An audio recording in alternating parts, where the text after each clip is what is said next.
Welcome to Bobby Does Recaps. This is your Friends and Neighbors, Season 2, which ends with 3 grown men diving into a freezing lake to drag a billionaire's corpse out of the back seat and into the driver's seat on purpose.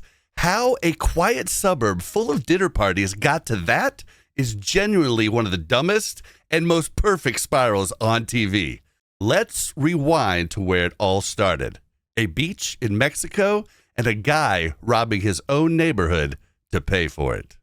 That guy is Andrew Cooper, but everybody calls him Coop. Sunny Beach, ex-wife Mel, the kids. A man who looks like he's got it all figured out. But looks can be deceiving, because the second he's home, it's back to burglary with his partner Elaine, and something hilarious always goes wrong. This time, it's his back. Just locks up. I mean, come on. He can stretch before golf, but not before a heist. So they call Barney, Coop's best friend, money guy, and the last person who should learn Coop is the reason he got beaten half to death last season. Barney shows up, saves him, but also connects the dots. And here's the thing about Barney. He's furious for exactly as long as it takes to remember his wife Grace is pregnant, and he does not want to work for his father-in-law. So he does the logical thing. He joins the crew. Hey, 3 idiots is better than 2, right?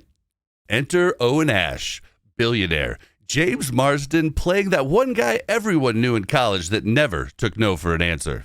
He buys the biggest house on the block and wins over the entire neighborhood in one housewarming party. Because rich and good looking is the combination that makes people stop asking questions. At the party, he and Coop bond over having difficult daughters. But more on that bromance later. Speaking of difficult daughters, though, Coop and Mel throw Tori a surprise party for getting into Princeton. And in front of everyone, she reveals she already turned Princeton down because she needs time to find herself. Mel is livid, but Coop wants to give her time to figure things out, which puts the two of them at odds. Didn't anybody tell this guy happy ex-wife, happy life? Wait, I'm not sure that's how it goes. Moving on.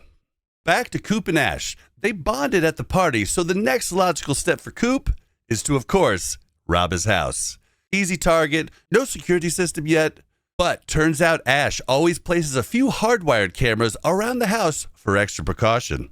You'd think Coop's cooked, but Ashe doesn't call the cops. Here's why. He's on a government sanctions list and needs to launder some money, $400 million to be exact, which eventually balloons to $1 billion. But let's not get ahead of ourselves. Coop's a disgraced ex-hedge fund manager, and that's exactly what Ashe needs. The perfect middleman. So he blackmails him. Poor Coop. He ran from his old job just to be dragged back into it by someone who's obviously shady. Remember Sam Levitt? Well, she was able to avoid prison, but not the stigma. Now, she's desperately trying to claw her way back into high society. Ashe throws her a bone and takes her as a date to the neighborhood dinner party. This, of course, triggers Mel, and she gets blackout drunk, then loses a fight with a bush. I mean, we've all been there, right? Just me? Well, Tori's not impressed either and calls her pathetic.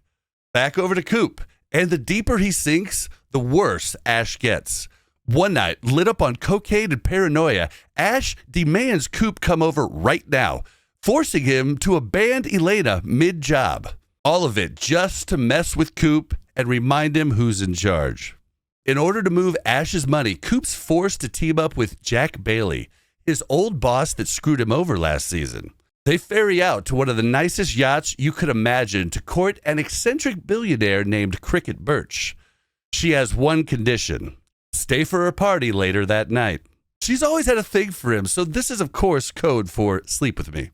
She's insanely hot, so Coop's like, okay. Seriously? Must be nice to be that good looking and charming. Then, our story takes a somber turn. The gut punch. Coop's dad, Ron, passes away suddenly. He gets the news at a party, and even Ashe looks like he feels bad for him. At the funeral, or more accurately, after the funeral, Coop finds out that his father had a secret second love life for years.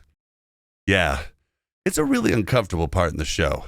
Coop and the boys head to Ashe's mansion in the Hamptons for a party he's throwing. They arrive early, just in time to witness the FBI confiscating hard drives and files. Ashe waves it off as a corporate headache and talks everybody into staying. Later at the party, he spikes the boys' drinks with MDMA. Now, Coop's rolling and bound to make some bad decisions. He runs into Cricket, but gets pulled away for a serious scolding from Barney's wife. After that, he runs into Sam. Remember, she's been dating Ashe. They share a genuinely tender moment and almost hook up, but Sam calls it off. I bet you're wondering, how could Coop do that after what Sam did to him last season? And all I've got to say is, it's Olivia Munn.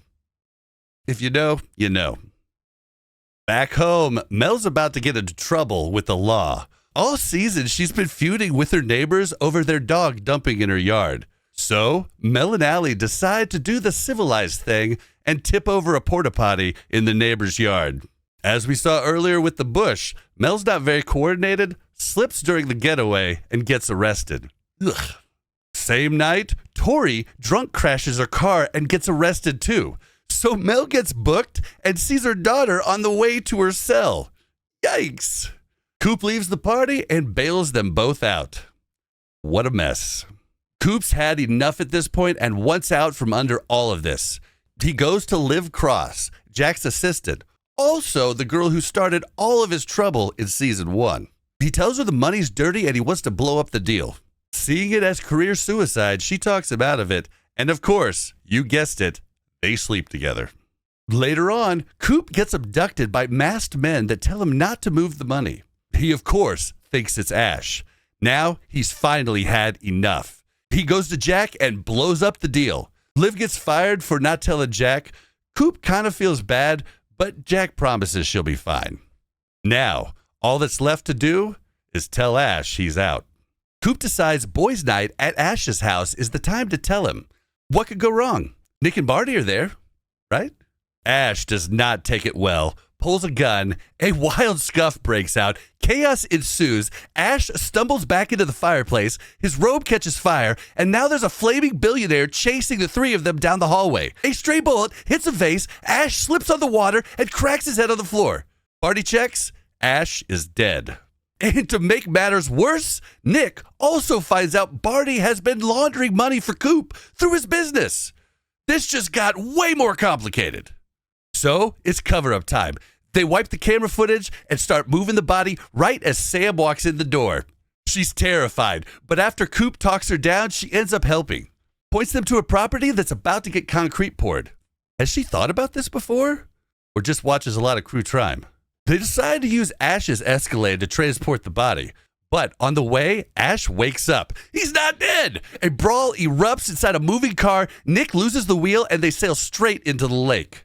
The three swim out, but Ashe drowns in the back seat.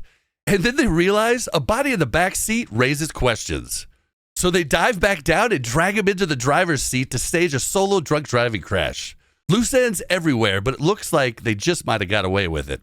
Ashe's lawyer, DeMille, slips Coop the blackmail footage and swears that Ashe was not the one responsible for his abduction. Coop realizes the truth. It had to have been Liv. Boy, oh boy, I bet he wishes he'd never met her. And the final shot, a lone fisherman line snags on something deep in that lake. He's about to reel in a lot of trouble for our enjoyment next season. And that's where your Friends and Neighbors Season 2 comes to an end. Thank you for watching, and I look forward to recapping another show for you very soon.